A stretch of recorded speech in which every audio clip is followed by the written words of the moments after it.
Guinea-Bissau is a small island developing state with a rich, diverse marine and terrestrial ecosystem.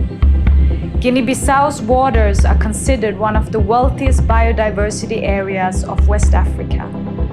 The 88 islands and islets that make up Bijagos archipelago are sparsely populated and culturally rich. The coastal area is not only a source of food and livelihoods for Guinea-Bissau, but also an intrinsic part of its culture and heritage. Just like many other small island developing states around the world, Guinea-Bissau has unique characteristics that present immense opportunities. COVID-19 crisis has hit many countries very hard, including Guinea-Bissau.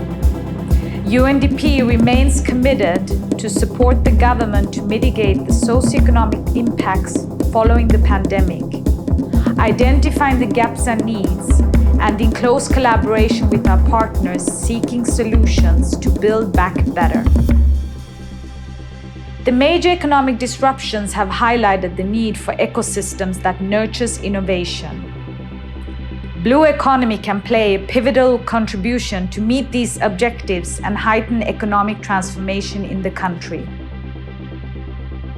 Fisheries, aquaculture, maritime transport, coastal tourism all provide jobs and livelihoods, but is estimated to stand for less than 10% of the GDP. If further stimulated, these and other emerging sectors could be at the center of efforts to achieve increased, sustainable, and inclusive economic growth.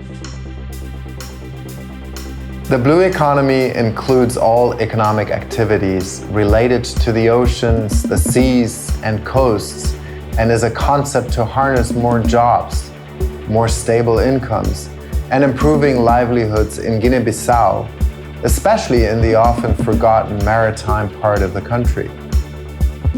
Realizing its potential is a collective gain. UNDP partners with the government, the development actors, CSOs, academia, the private sector, and all relevant stakeholders to promote efforts to sustainably tap into Guinea-Bissau's vast blue economy perspective, while encouraging the advancement of new sectors that stimulate inclusive green growth while strengthening the rights of the people. It is now the right time for all of us to embrace and capitalize on Guinea-Bissau's blue economy and small island development state potentials to build a more sustainable and resilient future for all citizens, protecting its astounding biodiversity and invaluable contribution to the global public good of intact ecosystems. All that while stimulating economic growth, benefiting from trade integration, capitalizing on its tourism potential, and putting the citizen and planet back at the center of development. Blue Economy, economia azul para futuro mais próspero.